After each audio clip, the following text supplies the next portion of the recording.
جو ذات ہے نبی پاک صلی اللہ علیہ وسلم کی وہ تمام انسانوں کے لیے ہے،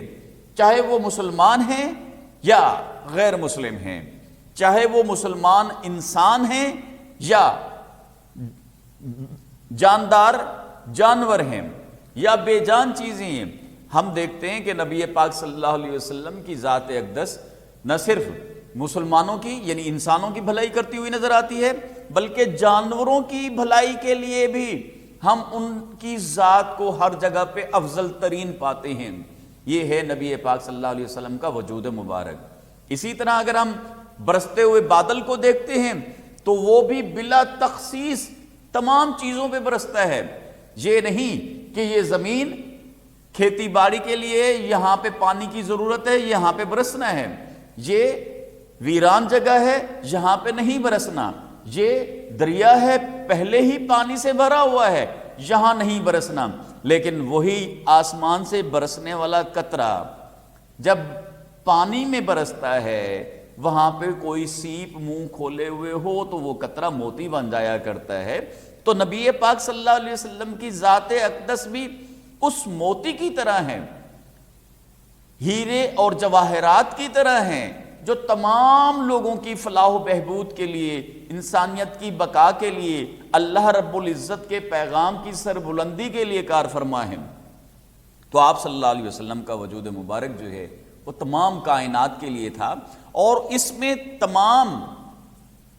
اس لیے آپ صلی اللہ علیہ وسلم نے فرمایا کہ آپ صلی اللہ علیہ وسلم کے بارے میں اللہ تعالی نے فرمایا کہ ہم نے آپ کو تمام جہانوں کے لیے رحمت بنا کر بھیجا ہے۔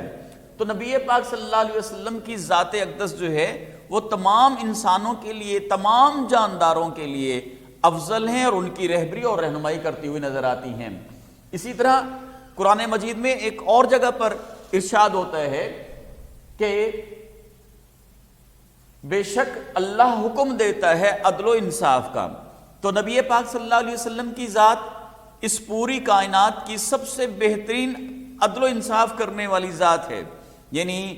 یہ وہ کام ہے عدل و انصاف کا جو دنیا کے ہر معاشرے میں، ہر سماج میں اور ہر گروہ میں پایا جاتا ہے، اور اگر وہاں پہ اقربا پروری ہو جائے تو نبی پاک صلی اللہ علیہ وسلم کی ذات ہمیں بتائے گی کہ کس طرح آپ نے عدل انصاف کے دامن کو ہاتھ سے نہیں چھوڑنا، چاہے کوئی سامنے طاقتور ہی کیوں نہ ہو۔ اس لیے آپ صلی اللہ علیہ وسلم کی ذات کا جب ہم ہر حوالے سے مطالعہ کرتے ہیں تو ہمیں یہ پتہ چلتا ہے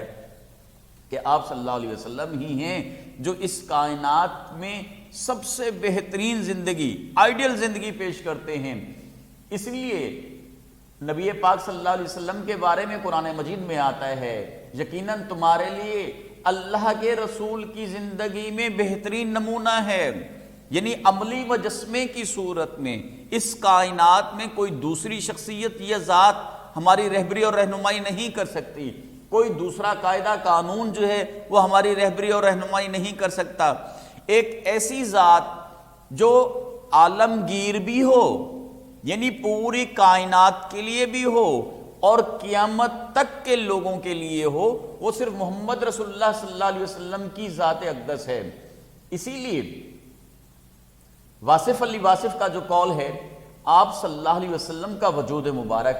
جہاں باعث تخلیق کائنات ہے وہاں باعث قیام میں کائنات اور باعث نجات کائنات بھی ہے، یعنی صرف دنیا میں کامیابی ہمیں نہیں چاہیے، دنیا کے بعد جو آخرت کی زندگی ہے وہاں بھی کامیابی کی ہمیں ضرورت ہے۔ تو یہ وہ طریقہ کار ہے عزیز طلباء جس پر چل کر ہم اپنی تشریح کو بہتر سے بہترین کر سکتے ہیں۔ چند ایک حوالہ جات کا میں نے یہاں پہ استعمال کیا ہے، آپ چاہیں تو آپ کے پاس اگر وقت زیادہ ہے آپ زیادہ بھی استعمال کر سکتے ہیں، چونکہ آن لائن لیکچر کی جو میعاد ہے، مدت ہے، وہ صرف 20 منٹ ہے، تو اس 20 منٹ میں ہم جو کچھ کر سکتے تھے وہ آپ کے سامنے پیش کر دیا ہے۔ اگر آپ کو اس سلسلے میں کوئی دشواری پیش آئے تو سلائیڈ پہ ہمارے فون نمبر جو ہیں حماد رضا عباسی صاحب کا بھی اور میرا نمبر بھی لکھا ہوا ہے، آپ رابطہ کر سکتے ہیں۔ والسلام۔